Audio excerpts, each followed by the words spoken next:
10 years after its release, The Force Awakens has a strange reputation. Some fans see it as a solid return to form, others see it as the beginning of everything that went wrong. But here's the thing that most conversations miss.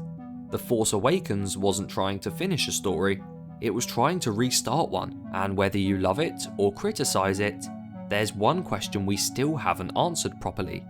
Was The Force Awakens actually a hit? Or has hindsight turned it into something it was never meant to be? Let's go back to where it all began. When The Force Awakens released in 2015, Star Wars had been quiet for a long time. No live action films in over a decade, a new studio in control, and a fanbase divided by the prequels. Episode 7 wasn't just launching a trilogy, it was testing whether Star Wars could still connect with modern audiences. So the goal wasn't innovation first, the goal was reassurance. And that choice shaped everything that followed. Let's start with what The Force Awakens undeniably did well. It brought energy back to Star Wars. The pacing was sharp, the humour landed, and the galaxy felt alive again. Kylo Ren immediately stood out. His first introduction, freezing a blaster bolt in mid-air, reminded audiences how frightening the dark side could be. He wasn't calm or refined, he was volatile, emotional, and unpredictable. That made him compelling, instantly. And while revealing his face early was debatable, Adam Driver's performance gave Kylo Ren real depth from the start. Han Solo and Chewbacca were also handled with care. They weren't reduced to nostalgia props, they felt older, worn down, but still essential to the story. And Han's death, controversial as it was, carried real weight. It strengthened Kylo as a villain, shocked audiences, and gave emotional gravity to the trilogy's direction. Episode 7 didn't play it safe emotionally, even if it did structurally. Where The Force Awakens often gets criticised isn't in what it did, but in what it set up. The film introduced powerful narrative threads, and left them deliberately open. Luke's absence was a big mystery, Snoke's role was undefined, and Finn's journey felt like the beginning of something bigger. That openness was intentional. Episode 7 wasn't closing arcs, it was inviting possibility. And this is where hindsight changes the conversation, because when episode 8 and 9 took different directions, those doors suddenly looked like mistakes. Finn's force sensitivity was hinted at, especially during his interaction with the lightsaber on Takodana, but never truly explored.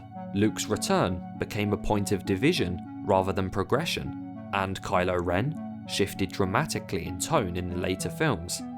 None of these issues came from episode 7 itself, they came from how its setup was later handled. This is what makes The Force Awakens so interesting in retrospect. It didn't limit the story, it expanded it. Rey finding Luke was a beginning, not a conclusion. Finn's arc was clearly unfinished.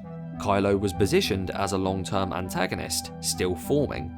And that's why fan theories exploded at the time.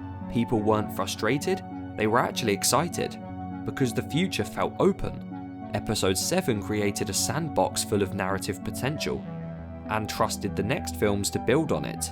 That trust, more than anything, is what went unrewarded. Here's the key truth 10 years later.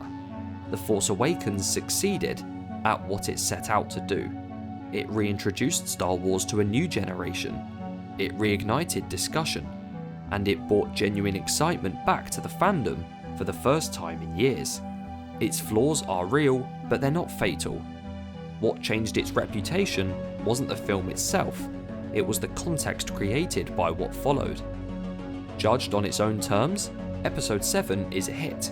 Not a perfect one, not a bold reinvention, but a confident reset that reminded people why Star Wars mattered in the first place. 10 years on, The Force Awakens feels less like a misstep and more like a crossroads. It proved Star Wars could still connect, that new characters could work, and that the galaxy still had room to grow.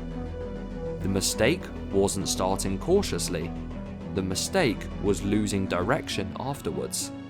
As Star Wars prepares for its return to cinema, that lesson still matters now. Because excitement doesn't come from nostalgia alone, it comes from commitment. And if Star Wars can finally learn to follow through on the stories it begins, then maybe the excitement Episode 7 brought back won't just be remembered, it'll be rebuilt. Thanks for watching. If you enjoyed that, then check out a recent video, and hit subscribe so you never miss another Star Wars discussion.